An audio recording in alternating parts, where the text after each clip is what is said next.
stars above. Pada tahu juga kan, pada ngangkat tangan.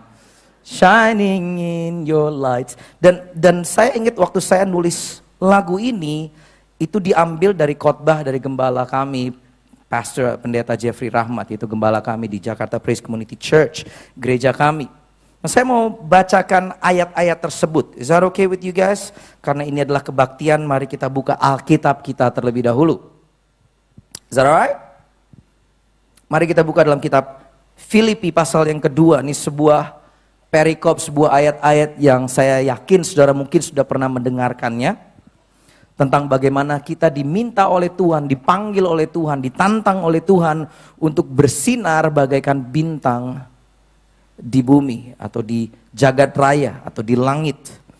Filipi 2 ayatnya yang ke-12 sampai 16. Semuanya sudah dapat? Semuanya bawa kitab? Ini kebaktian betul? Mari kita buka. Filipi 2 ayat 12 dikatakan begini. Hai saudara-saudaraku yang kekasih. Lihat kiri kananmu, katakan hai saudara-saudaraku yang kekasih. Jangan katakan hai kekasihku saudara-saudara. Tapi hai saudara-saudaraku yang kekasih. Perhatikan. Kamu senantiasa, apa di situ tulisannya? Taat. Garis bawahi kata taat. Karena itu tetaplah kerjakan keselamatanmu dengan takut dan gentar. Bukan saja seperti waktu aku masih hadir, aku di sini huruf kecil A-nya, ini bukan Yesus yang berbicara, namun ini Rasul Paulus yang berbicara. Bukan saja seperti waktu aku masih hadir, terlebih pula sekarang waktu aku tidak hadir. Ayat 13. Karena Allah lah yang mengerjakan di dalam kamu, garis bawahi kata Allah yang mengerjakan di dalam kamu, baik kemauan maupun pekerjaan menurut kerelaannya. Ayat 14. Lakukanlah segala sesuatu dengan tidak bersungut-sungut dan berbantah-bantahan. Ada amin? Yang benar, ada amin. Artinya di sini no complaining, tidak bersungut-sungut dan berbantah-bantahan, supaya kamu, lihat kiri kananmu, katakan supaya kamu tiada beraib dan tiada bernoda. Sebagai anak-anak Allah yang tidak bercela di tengah-tengah angkatan, atau terjemahan yang lainnya di tengah-tengah generasi yang bengkok hatinya dan yang sesat ini. Perhatikan ayat yang berikutnya, sehingga kamu bercahaya di antara mereka. Garis bawahi kata antara mereka. Supaya kamu bercahaya di antara mereka seperti apa? Bintang-bintang di dunia. Sambil berpegang pada firman kehidupan agar aku dapat bermegah pada hari Kristus, bahwa aku tidak percuma berlomba dan tidak percuma bersusah-susah. Mari kita berdoa. Tuhan, terima kasih Tuhan. Jika Engkau memanggil kami bukan sekedar untuk eksis, bukan cuman sekedar untuk hidup, namun Engkau memanggil kami untuk bercahaya di dunia ini. Di tengah-tengah generasi, di tengah dunia yang gelap dan yang bengkok, yang sesat, yang sedang hancur ini, Engkau memanggil kami Tuhan, agar kami bisa bercahaya kemanapun kami pergi. Bukan sekedar di kebaktian di Nafiri Miracle Service saja, bukan sekedar di kebaktian pada hari Minggu, namun kemanapun kami pergi, hidup kami bersinar Tuhan. Hidup kami penuh dengan kemenangan demi kemenangan. Hidup kami penuh dengan mujizat demi mujizat ya Tuhan. Kami percaya firman-Mu ya dan amin. Kami percaya bahwa Engkau sama dahulu, sekarang, dan selama-lamanya. Untuk itu Tuhan, hamba berdoa malam ini biar firman-Mu berbicara kepada setiap kami. Bahwa kami dipanggil bukan cuma sekedar untuk duduk di dalam sebuah kebaktian, namun Engkau memanggil kami untuk bersinar dalam segala apapun yang kami lakukan dalam hidup kami. Di dalam nama Yesus Kristus kami berdoa dan ucapkan syukur, dan semuanya yang percaya katakan amin. Saya percaya bahwa dalam dunia saat ini, there is no better time, tidak ada waktu yang lebih baik dari sekarang untuk gereja bisa bersinar di tengah-tengah dunia yang gelap. Ada amin? Jika kita melihat situasi dan kondisi daripada hidup dan kondisi daripada dunia, bangsa dan negara-negara, bukan cuma sekedar di Indonesia, namun di seluruh dunia sedang penuh dengan kekacauan, peperangan terjadi, kekacauan terjadi, left and right, malapetaka terjadi. There is no better time, tidak ada waktu yang lebih baik dari sekarang. Untuk saudara dan saya bukan cuma sekedar melakukan sebuah service, kebaktian di dalam gedung gereja seperti ini. Namun sudah saatnya kita bersinar dimanapun dan kapanpun dan dimanapun kita sedang berada. Yang amin cuma 5 orang di sini. Tahun ini masuk ke tahun ke-23 saya melayani Tuhan. Cukup lama sebenarnya, actually I'm 40, 23 tahun. Saya mulai umur 17 tahun. Ada yang umur 17 tahun di sini? Ada yang umur 17 tahun? Tidak ada? Alright, ada Om di belakang umur 17 tahun. It's okay Om. Selama 23 tahun saya melayani Tuhan, saya melihat ada begitu banyak gereja dan orang-orang Kristen yang hamba Tuhan atau orang-orang anak-anak Tuhan yang sekedar melakukan kehidupan kekristenannya, sekedar untuk datang ke kebaktian seminggu sekali atau datang ke kebaktian seperti ini di tengah hari Minggu. Namun pada saat mereka keluar dari sebuah gedung seperti ini, kehidupan mereka kembali redup. Dalam sebuah kebaktian kebanyakan dari kita bersinar. Wah, kita nyanyi lagu-lagu yang seperti tadi. Bersamamu Bapa, haleluya, gitu kan. Wah, kita sangat berapi-api, kita terang di dalam ruangan seperti ini, dalam gereja seperti ini, kebaktian seperti ini. Namun di luar sana, gak tahu kenapa saya menemukan begitu banyak generasi, begitu banyak orang, begitu banyak anak-anak Tuhan. Pada saat mereka keluar, mereka tidak layaknya sama seperti yang ada di dunia. Gelap yang tadinya seharusnya kita menjadi terang di tengah-tengah mereka, akhirnya kita ikut-ikutan redup cahayanya. Entah karena kita takut supaya ketahuan kita orang Kristen atau kita malu dan lain sebagainya. Tapi saya harus katakan ini, sudah saatnya kita sebagai gereja dan anak-anak Tuhan bersinar di tengah-tengah generasi yang sesat dan yang bengkok hati ini. Supaya saudara dan saya bercahaya bagaikan bintang-bintang di dunia. Dalam bahasa aslinya kata bintang di sini adalah kata illuminator, pemberi cahaya. Artinya tugas kita di dunia ini adalah untuk memberi cahaya kemanapun kita pergi. Intinya di kampus kita, di kantor kita, di kemanapun kita pergi, kita membawa cahaya dan bukan sebaliknya. Seharusnya kita yang menjadi jawaban bagi generasi ini. Tetapi saya melihat begitu banyak anak-anak Tuhan malah menjadi pertanyaan bagi dunia ini. Bukan karena mereka malu atau mungkin juga karena kita terlalu kekristenan kita tuh udah terlalu kristenisasi bahasanya. Sudah tahu mengerti maksud saya? Yang dimana kalau kita ditanya oleh teman-teman di kampus, dari mana men? Kemarin hari Sabtu di mana? Oh haleluya, hidup saya hanya sekedar membaca firman. Dan kita menjadi pertanyaan bagi dunia karena apa? Kehidupan kita itu tidak bersinar. Kehidupan kita cuma sekedar menjadi sok Kristen, sok yang bahasanya haleluya, shalom. Kalau kita ditanya sama orang, udah makan belum? Shalom. Sudah makan, namun makanan saya bukan cuma sekedar roti, namun firman yang akhirnya kita menjadi orang-orang yang kayak aneh ya. Apakah ini kekristenan yang kita cari? Apakah ini bintang yang dunia sedang cari? Karena bintang di sini mungkin konotasi kita sebagai orang-orang, terutama zaman sekarang, semua orang zaman sekarang kepingin jadi bintang, kepingin jadi artis, kepingin jadi selebriti. Oh bintang ini, oh dia bintang iklan, oh dia bintang ini. No.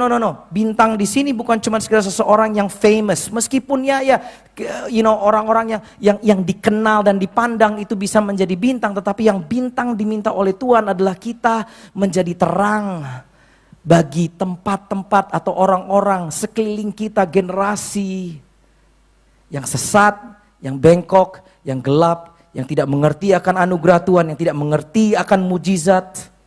Nafiri Miracle Service. This is a miracle service. Mujizat seharusnya sudah menjadi sesuatu yang biasa bagi kita. Ada amin? Bukan sesuatu yang kita cari. Wih, mujizat terjadi. Oh, seharusnya jawaban kita atau reaksi kita ya memang sudah seharusnya. Betul? Loh ya kita anak-anak Tuhan kok. Tuhan kita sama dahulu, sekarang, dan selama-lamanya. Artinya mujizat yang bisa terjadi di zamannya Yesus, di zamannya para rasul, saat hari ini seharusnya sama. Kehidupan saya seharusnya sama berkemenangannya dengan orang-orang yang sebelum dari kita telah mengalami mujizat demi mujizat dalam kehidupan kita. Namun masalahnya kebanyakan dari anak-anak Tuhan, kita lebih senang untuk ngumpul terang bersama dengan terang. Di tempat seperti ini, siapa di sini ada yang adalah terang Tuhan? Angkat tangannya tinggi-tinggi. Terang Tuhan. Loh, cuma 3 orang di sini. Loh, hello. Astaga. Ini baru pertama kali ke gereja, Bapak Ibu sekalian. Siapa sini yang terang Tuhan? Angkat tangannya tinggi-tinggi. Yang tahu dan yakin dan percaya bahwa engkau adalah terang Tuhan. Nah, ini aja udah belum yakin loh. Kalian harus yakin loh bahwa kalian adalah terang Tuhan. Haleluya, puji nama Tuhan. Ada satu orang yang yakin. Saya yakin bahwa saya adalah terang Tuhan. Nah, masalahnya jika kita cuma mau ngumpul terang bersama dengan terang, bagaimana nasib dengan di luar sana yang masih penuh dengan kegelapan? Bagaimana nasib dengan orang-orang di sana yang masih membutuhkan mujizat? Mujizat seharusnya tidak hanya terjadi di dalam sebuah service seperti ini. Seharusnya kemanapun saudara dan saya pergi, mujizat terjadi. Mujizat buat saya itu bukan cuma sekedar kesembuhan. Ya, itu adalah mujizat. Bukan cuma sekedar hal-hal yang dipulihkan dan lain sebagainya. Tetapi kemanapun kita pergi, kita membawa Yesus Kristus. Dan ada orang-orang yang tidak mengenal kasih Tuhan. Hidupnya diubahkan oleh kasih anugerah Tuhan. Yang kita pancarkan melalui kehidupan kita. Itu adalah sebuah mujizat dalam kehidupan mereka. Dan Tuhan memanggil saudara dan saya untuk hidup demikian. We will shine like stars. Itu kerinduan saya. Itu kerinduan gereja kami dari awal kami berdiri 14 tahun yang lalu. Gereja kami selalu percaya dengan ini, bahwa kami dipanggil, gereja kami dipanggil, kami secara kehidupan kami, secara praise and worship team kami dipanggil supaya apa? Kami bisa menjadi bintang, bukan cuma sekedar di Jakarta, bukan cuma sekedar di Pulau Jawa, tetapi seperti firman Tuhan katakan, you will shine like stars in the world. Dan saat ini kami, gereja kami dan tim praise and worship kami sedang mengalami itu semua. Bahwa kami bukan cuma sekedar bersinar saat ini di Indonesia, tetapi saat ini lagu-lagu praise and worship kami bisa dinyanyikan, diterjemahkan dalam begitu banyak negara-negara lain di dunia ini. Sehingga apa? Pada saat mereka mendengar kata Indonesia, pada saat mereka mendengar bahas bangsa Indonesia, mereka tidak sekedar lagi mendengar tentang bangsa yang penuh dengan terorisme, dengan bom dan lain sebagainya. Tapi mereka mendengar, ada pujian penyembahan yang hebat yang sedang terjadi di Indonesia saat ini. Dan Tuhan sedang melawat Indonesia dengan luar biasa. Sudah saatnya saudara dan saya, sudah saatnya Indonesia keluar orang-orang pintar, anak-anak muda. Saya melihat begitu banyak anak-anak muda malam ini. Sudah saatnya generasi muda bangkit. Bukan cuma sekedar mengkopi apa yang di dunia sana lakukan, tetapi kita bisa menjadi cahaya kemanapun kita pergi.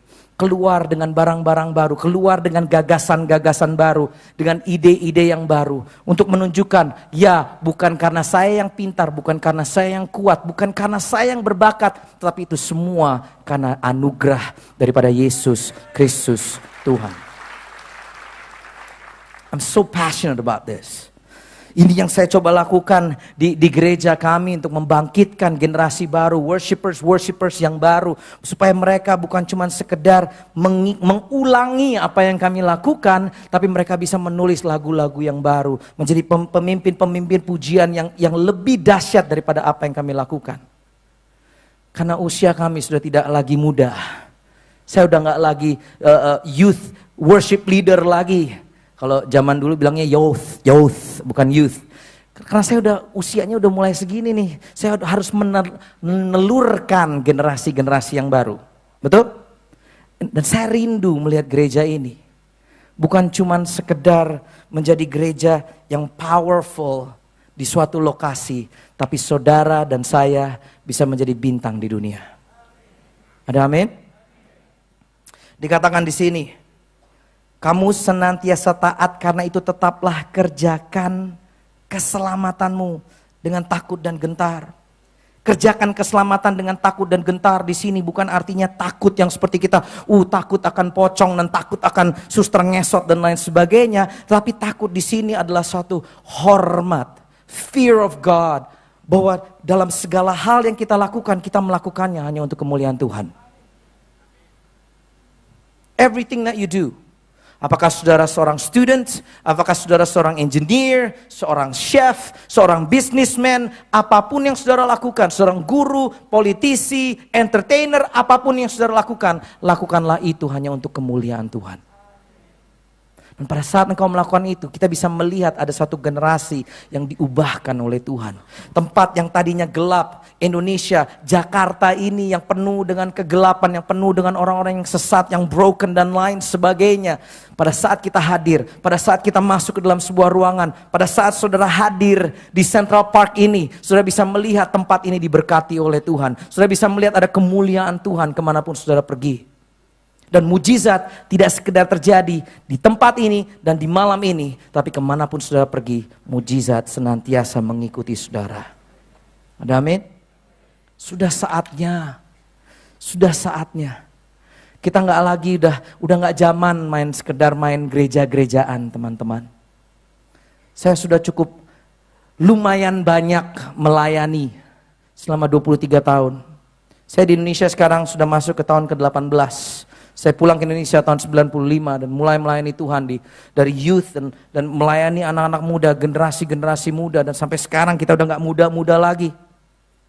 Dan saya melihat bahwa sudah saatnya kita nggak sekedar main kebaktian demi kebaktian, tapi kemanapun engkau pergi, you are the church.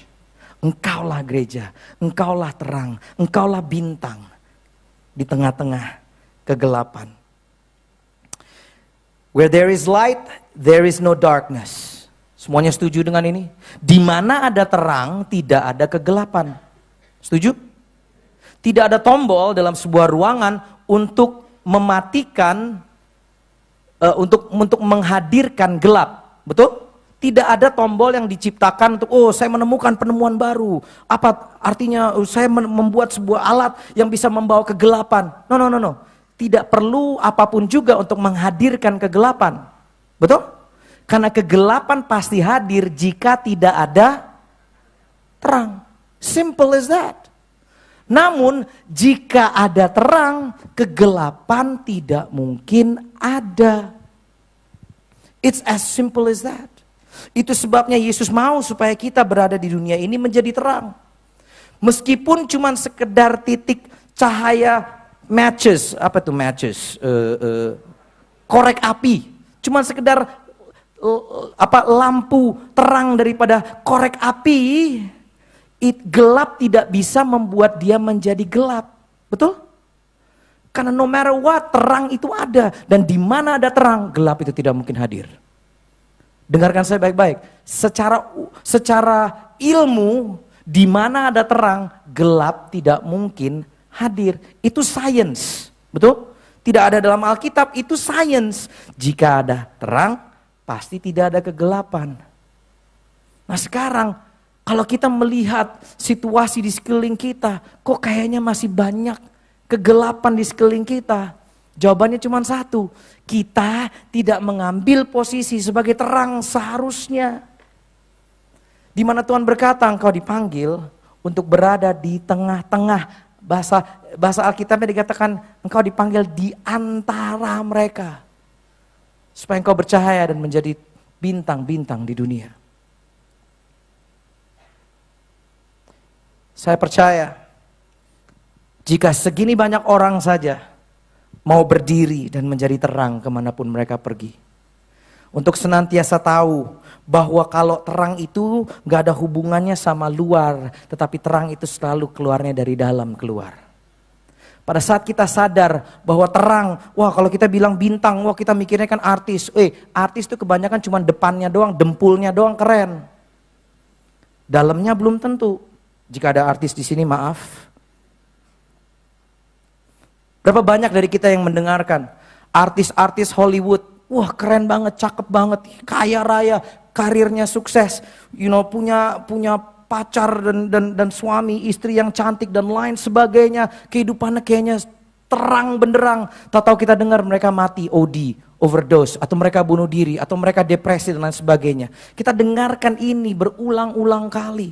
Karena apa? Karena terang itu bukan sekedar luarnya aja, tetapi terang itu harus didukung dengan insight yang kuat. Bahasa kerennya zaman sekarang kalau saudara suka nge-gym, suka olahraga, the core has to be the center. Core-nya harus kuat. Percuma kita cuma ngangkat-ngangkat barbel, tapi kalau kita nggak ngelatih the core strength. Kalau saudara seorang ilmuwan atau saudara suka science, saudara suka nonton film-film science fiction, biasanya jika sebuah bintang mati itu selalu mulainya dari mana? Dari dalam. Betul? Dan waktu itu saya baca tentang science, tentang bagaimana how do stars die. Dikatakan begini, pada saat the inside, the core-nya mati atau lemah, luarnya masuk ke dalam dan bintang itu musnah. Intinya yang di dalam, kekuatan yang di dalam tidak lagi kuat untuk menopang berat yang di luar. Saya berdoa kita tidak menjadi generasi yang cuman beratnya di luarnya aja yang terang. Dempulnya aja yang kita kerenin. Wah, kita alisnya kita dempul, semua rambutnya kita dempul, semuanya kita dempul, kulitnya kita semua. Biar apa? Kelihatannya kinclong tetapi dalamnya nggak kinclong. Saudara ngerti maksud saya? Saya agak bingung bagaimana menjelaskannya. Ada sebuah kutipan yang I love to say, terutama kepada generasi muda. And the quote is this, bahasa Inggrisnya begini. Talents and characters can take you to the top, but talents and charisma can take you to the top. Bakat dan karisma bisa membawa saudara ke puncak, kepada kesuksesan. But only character can keep you there. Namun hanya karakter yang bisa membuat kita bertahan di sana.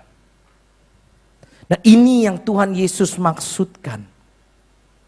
Tuhan Yesus mau supaya kita mengerti bahwa itu selalu, jika kita mau bersinar bagi Dia, kita harus mulai dari dalam keluar. Itu sebabnya kata-kata ini saya sangat suka. Dikatakan begini, hai saudara-saudaraku yang kekasih, kamu senantiasa apa? Taat. Karena ketaatan adalah fondasi daripada sebuah karakter. Sekali lagi saya katakan, ketaatan adalah sebuah fondasi daripada karakter kita. The core of our being. Jika kita aja nggak bisa mempraktekkan ketaatan akan firman Tuhan, bagaimana mungkin kita bisa bersinar bagi Dia? Jika saya melihat ke belakang, melihat perjalanan pelayanan saya dari awal umur 17 sampai sekarang, saya bisa melihat ada titik-titik dalam kehidupan saya di mana Tuhan membawa saya naik ke level yang berikutnya. Dan saya naik ke level berikutnya karena apa? Karena saya bisa melalui sebuah tes dan selalu tesnya adalah tes ketaatan. Jika saudara melihat aja, lihat ke belakang. Jika saudara di sini sudah berjalan bersama dengan Tuhan lebih dari 5 tahun atau mungkin 10 tahun berjalan bersama dengan Tuhan. Dan saudara melihat ke belakang, ada tempat atau masa-masa di mana Tuhan menaikkan level saudara naik. Karena saudara melewati sebuah ujian dalam hidup saudara. Dan saya yakin dan percaya setiap ujian tersebut pasti adalah hubungan dengan ujian ketaatan saudara. Akan apa yang Dia perintahkan. Betul? Itu sebabnya kita harus senantiasa taat. Percuma kita bernyanyi, percuma kita bermain musik, percuma kita mimpin pujian, percuma kita datang hari Minggu, hari Rabu, kita datang melayani Tuhan, kita datang memuji dan menyembah Tuhan. Namun jika setiap hari dalam kehidupan kita, pada saat Tuhan mau kita taat dan kita tidak mentaatinya, percuma itu semua. Karena tes perjalanan kita, tes kita menjadi terang, itu bukan di sini. Betul? Tapi pada saat kita sedang di luar sana, pada saat kita sedang sendirian, pada saat tidak ada orang sedang melihat kita, pada saat itulah karakter kita diuji. Dan fondasi daripada karakter adalah ketaatan. Pada saat saudara mendengar suara Tuhan sedang berbisik, hey, stop apa yang sedang kamu lihat di depan komputer itu. Stop apa yang sedang kamu lakukan dengan pacarmu itu di kamar kos saudara. Hei, jangan lakukan itu dalam bisnismu. Pada saat engkau mendengarkan bisikan-bisikan tersebut, apakah engkau mau taat atau tidak? itu yang akan menjadi fondasi daripada karakter saudara. Itu yang akan menjadi the core of your light. Pusat kekuatan daripada terang saudara. Yang pertama, taat. Kamu senantiasa taat. Obedience to rightful authority is the foundation of character. Ketaatan kepada otoritas yang tepat adalah fondasi sebuah karakter. Dan ini yang saya katakan dalam kehidupan saya tahun demi tahun, hari demi hari, bulan demi bulan. Setiap hari saya melayani Tuhan, saya berkata, Tuhan, saya nggak mau cuma sekedar bernyanyi. Saya nggak mau cuma sekedar membuat album demi album. Bukan itu tujuan kehidupan saya. Tujuan kehidupan saya adalah untuk mengikuti Tuhan, untuk berjalan bersama dengan Tuhan. Dan berjalan bersama dengan Tuhan artinya taat akan apa yang Dia perintahkan. Saya ingat banget tahun 95. Waktu itu saya masih di luar negeri, saya masih tinggal di Amerika Serikat. Umur 22 tahun.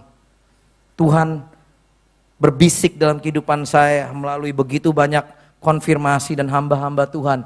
Tuhan bilang, pergilah ke Indonesia, melayani Tuhan di Indonesia. Umur 22 tahun, masih ingusan. Sekarang masih ingusan sedikit juga. Namun, membutuhkan waktu untuk saya berkata ya. Karena saya takut, saya nggak punya siapa-siapa, saya nggak kenal siapa-siapa. Saya tinggal di Amerika 12 tahun, dari umur kecil, dari sejak SD saya sudah pindah ke Amerika. Untuk saya pulang ke Indonesia sendirian, sesuatu yang sangat menakutkan. Saya ingat banget waktu ditanya sama gembala saya di Amerika, ditanya sama keluarga saya, kamu ngapain nanti di Indonesia? Saya berkata, nggak tahu. Kamu tinggal di mana nanti di Indonesia? Nggak tahu. Nanti kamu mau makannya bagaimana? Nggak tahu. Yang jelas saya nggak akan mau makan batu. Minimal ada bakso sama siomay, kan seingat saya di Indonesia, saya pasti bisa makan. Nah, saya ingat banget tahun 95. Umur 22 tahun saya taat dan saya berkata, ya Tuhan. Apapun yang kau ingin mau saya lakukan, saya cuma bisa berkata ya. Nah, saya pulang. 18 tahun kemudian, umur 40, saya melihat ke belakang. Dan saya harus katakan bahwa itu adalah salah satu keputusan yang terbaik yang pernah saya lakukan dalam hidup saya. Untuk taat, untuk taat, untuk taat. Dan saya bisa sebutkan kesaksian demi kesaksian bagaimana Tuhan secara mujizat berbicara dalam kehidupan saya, berjalan bersama dengan saya, mengiringi tangan saya. Nah, kalau hari ini saya bisa berdiri di depan saudara, saya harus katakan ini, bukan karena saya pintar, bukan karena saya berbakat, bukan karena saya bisa bernyanyi atau nulis lagu, bukan karena saya ganteng, ya lumayan sedikit lah ya, bukan karena saya apapun juga, tapi saya bisa berdiri di depan saudara hari ini. Itu semua karena anugerah daripada Yesus Kristus Tuhan. Namun kuncinya satu, Bapak dan Ibu sekalian. Jika engkau menginginkan mujizat tersebut terjadi, jika engkau mau menjadi terang bagi dunia ini, taat. Kamu senantiasa taat. Ada amin? Dan yang berikutnya dikatakan begini. Dikatakan, janganlah apa? Lakukanlah segala sesuatu dengan apa? Tidak bersungut-sungut dan berbantah-bantahan. I love this. Saya perhatikan bahwa kita adalah generasi yang suka bersungut-sungut. Jika saudara mau bersinar, siapa di sini mau bersinar bagi Tuhan dimanapun kau pergi? Perhatikan saya baik-baik. Stop complaining. It's that simple and that hard. Semudah itu dan sesusah itu. Hentikanlah bersungut-sungut dan berbantah-bantahan. Siapa di sini yang punya Twitter atau Twitter Path dan lain sebagainya, Instagram, semuanya sini anak muda, ada yang tahu? Oke, beberapa di sini. Kita hidup di kota Jakarta, di mana kemacetan di Indonesia ini, di Jakarta ini sangat nggak ada sama sekali, betul? Ya kan? Nggak ada macet. No. Kemarin aja membutuhkan saya 3,5 jam untuk pulang kemarin, karena rumah saya di Karawaci di daerah Tangerang. Membutuhkan dari kantor saya di Sudirman 3,5 jam.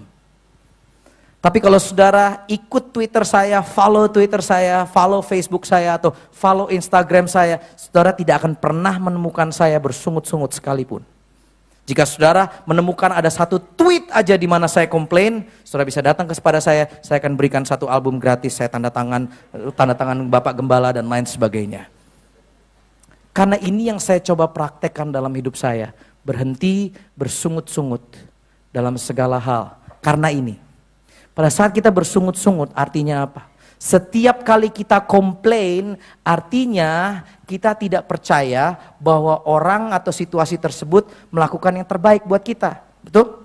Jika kita komplain terhadap waiters di restoran, artinya apa? Kita tidak menganggap bahwa layanan mereka itu baik buat kita. Betul? Jika kita komplain lagi nyetir disalip orang, kita komplain, kita mengutuki dia, wah nggak bener nih Indonesia gimana sih, pemerintahan ini kapan sih ini bisa macetnya hilang semua. Artinya apa? Kita tidak percaya bahwa pemerintah sedang melakukan pekerjaan yang baik, betul? That's what complaining is. Bersungut-sungut artinya I don't believe that you are doing a good job, betul? Now, jika kita bersungut-sungut dalam hidup kita, artinya ini, kita tidak percaya bahwa Tuhan sedang memegang kendali dalam hidup kita. Artinya apa? Kita tidak mempunyai iman bahwa Tuhan tahu yang terbaik dalam hidup kita. Itu sebabnya dalam segala hal firman Tuhan mengatakan begini, janganlah engkau bersungut-sungut dan berbantah-bantahan. In everything give thanks.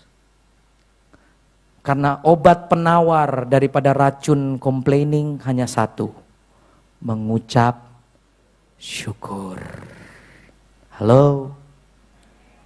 Dan mengucap syukur adalah bahasa para penyembah-penyembah. Mengucap syukur itu adalah bahasanya kita, para penyembah-penyembah Tuhan. Firman Tuhan mengatakan, masuk dalam hadiratnya dengan apa? Ucapan syukur, dengan hati yang penuh, dengan gratitude, dengan hati yang penuh dengan thanksgiving. Karena apa? Karena Tuhan baik dan selama-lamanya baik. Beneran amin? Yang benar. Kalau engkau berkata Tuhan kita baik dan senantiasa baik, mengapa saudara masih ngedumel dan komplain bahwa doa saudara belum dijawab sampai hari ini juga?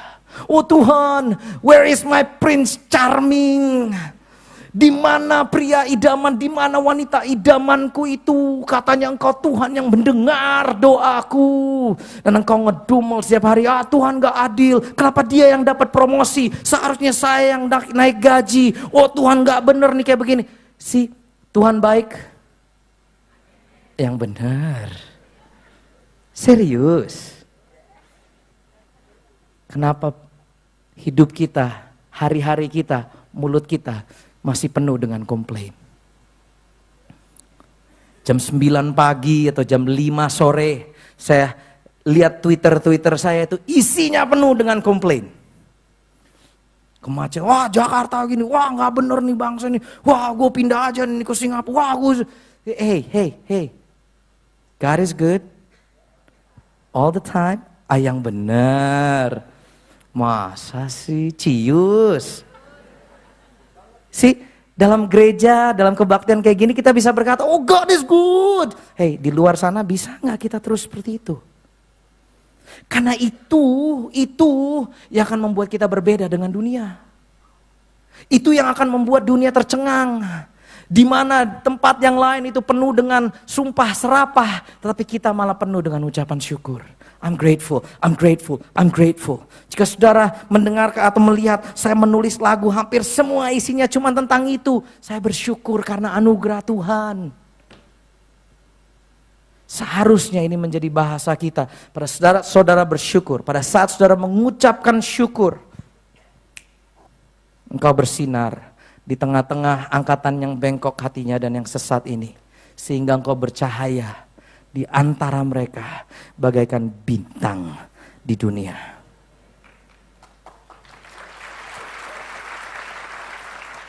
Malam ini saudara datang dengan suatu kebutuhan. Malam ini ada beberapa saudara datang, mungkin saudara berkata, Tuhan kenapa doaku belum dijawab? Tuhan kenapa masalah ini belum kelar-kelar juga? Dan engkau mulai menggerutu dalam hatimu. malam ini juga saya berkata, ganti gerutu saudara, sungut-sungut saudara, ganti dengan ucapan syukur. Katakan kepada Tuhan, terima kasih Tuhan atas apa yang Kau kerjakan dalam hidupku dan atas apa yang akan Engkau kerjakan dalam kehidupanku. Yang belum aku lihat, sudah aku klaim dan aku katakan aku menang. Karena apa? Engkau yang telah menang di dalamku. Dan aku mengucap syukur karena Engkau baik dan Engkau senantiasa baik. Engkau lakukan itu setiap kali. Setiap kali saudara mau keluar kata-kata menggerutu. Setiap kali saudara ingin nge-tweet atau ingin status update-nya mulai komplain atau Instagram-nya mulai komplain. Saat itulah Engkau berkata, Tuhan aku mengucapkan syukur. Aku ucapkan syukur bahwa di tengah-tengah kemacetan ini, at least minimal aku di dalam mobil dan aku gak jalan kaki. Ya betul lah. Saya ingat banget saya pernah dari kantor karena hujan deras, banjir, butuh waktu kira-kira 7 jam untuk pulang ke rumah. 7 jam. Bisa nggak saya komplain? Bisa banget. Tapi instead apa? Saya mengucap syukur Tuhan karena selama 7 jam ini saya masih dalam mobil yang ber-AC dan tidak di luar kehujanan dan basah kuyup. There is always something to be grateful for. Always. Always. Selalu ada. Untuk itulah stop bersungut-sungut. Saya tulisnya begini, daripada kita menggerutu tentang apa yang salah, lebih baik bersyukur kepada Tuhan atas apa yang benar dalam hidupmu. Sekali lagi saya katakan, daripada kita menggerutu tentang apa yang salah dan ya benar, dunia kita, kehidupan kita memang benar, ada banyak hal yang tidak terjadi sesuai dengan keinginan kita, namun marilah kita tetap mengucap syukur atas apa yang Tuhan telah berikan. Jika sudah ada hari ini dan saudara bisa duduk di ruangan yang indah seperti ini, itu sebuah anugerah. Jika saudara masih bisa bernafas, masih bisa berjalan, masih bisa makan enak. Saya barusan makan di Ikudo, enak banget. Saya masih bisa makan enak. Saya ucapkan syukur. There's so much that we can be thankful for. Pada saat engkau melakukan itu, engkau bersinar bagaikan bintang di dunia. Ada amin saudara-saudara? Dan yang terakhir, sebelum kita tutup dalam doa. Jika kita ingin menjadi terang, jika kita ingin menjadi terang di dunia. Siapa sini yang mau menjadi terang di dunia? Angkat tangannya tinggi-tinggi. Bercahaya di tengah angkatan yang bengkot dan yang sesat ini. Yang terakhir adalah ini. Jangan takut dengan kegelapan. Halo? Jangan takut dengan kegelapan. Seringkali kita menjadi orang-orang Kristen yang aneh, yang kayaknya, wah saya nggak mau dekat-dekat dengan gelap, wah itu duniawi. Saya ingat banget zaman saya baru pertama kali terima Tuhan, itu zaman-zaman yang kita nggak boleh dengerin lagu-lagu sekuler. Saudara masih ingat ada mungkin beberapa anak muda biasanya nggak terlalu, tapi kalau udah seumuran saya masih ingat ada zaman dimana, wah CD harus dibakar. Zaman saya dulu zaman Om itu kaset bukan CD, Bapak Ibu sekalian. Kaset harus dibayar. Oh itu iblis tuh nggak boleh tuh dengerin tuh musik-musik gitu. Dan kita menjadi orang yang parno gitu. Sudah tahu paranoid gitu kan. Masuk ke dalam mall gitu tiba-tiba ada suara lagunya Michael Jackson. Beat it. Langsung tidak mau dengar itu. Itu iblis. Dan kita mulai jadi orang yang aneh. Karena apa? Kita takut. Itu gelap, saya terang. Harus menjauhi. No. Firman Tuhan tadi mengatakan apa? Kau harus berada di mana? Di tengah-tengah, di antara generasi yang sesat dan yang bengkok ini. Supaya apa? Supaya terangmu yang membuat gelap mereka hilang. Jangan takut terhadap kegelapan. Sebelum saya mendengarkan firman itu, saya selalu takut dengan yang namanya dunia. Saya harus suci. Bajuku harus putih. Berbicaraku harus seperti ini. Haleluya, shalom. Sehingga kita menjadi orang yang aneh. Tapi pada saat saya membaca sebuah ayat yang berkata begini. Greater is he that is in me than he that is in the world. Lebih besar kuasa yang ada dalamku daripada kuasa yang ada dalam dunia. Dari situ saya melihat, wow, wait a minute, tunggu dulu. Kuasa Tuhan dalamku jauh lebih besar. Di mana ada terang, tidak mungkin ada gelap. Jika saudara takut akan kegelapan, artinya saudara sebenarnya saudaranya juga. Tapi saya mau bertanya di sini, Siapa di sini yang adalah terang Tuhan? Angkat tangannya tinggi-tinggi. Jangan kita takut untuk menjadi terang, untuk menjadi contoh bagi mereka. Kemanapun kita pergi, kita seharusnya seperti Rasul Petrus yang berkata begini, "Hei, ikuti aku karena aku mengikuti Yesus. Contohilah aku. Emas dan perak tidak ada padaku, but look at me." Malah sebaliknya kebanyakan dari kita generasi muda, oh jangan lihat aku, lihat pendetaku aja. Oh jangan lihat aku, lihat aja itu Kak Sydney aja deh. Oh jangan lihat aja pendeta. No, stop. Engkau lah terang dunia.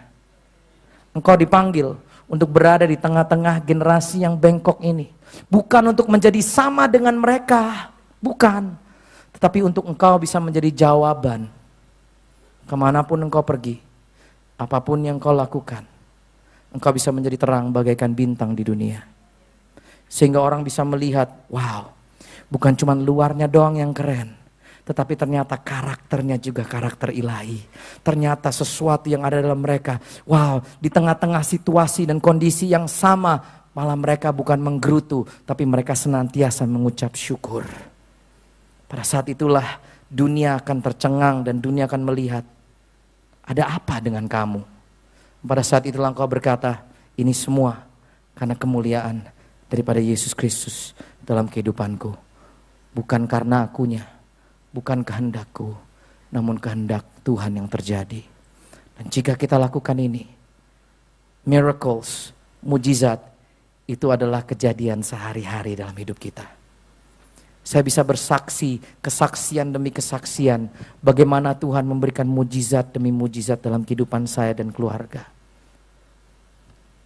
Tapi saya yakin dan percaya, kuasa yang sama yang bekerja dalam hidup saya, kuasa yang sama ada dalam kehidupan saudara malam ini juga. Masalahnya ini, seringkali pada saat kita keluar dari kebaktian seperti ini, kita menutup kembali terang yang tadinya ada dalam hidup kita, yang ada dalam hati kita dalam kebaktian ini. Kita mulai tutup supaya redup kembali dan kita cuma berani buka pada saat kebaktian seperti ini. Namun saya berdoa malam ini, saudara dan saya dipanggil untuk menjadi terang dan menjadi bintang di dunia. Ada amin? Mari kita berdoa saat ini.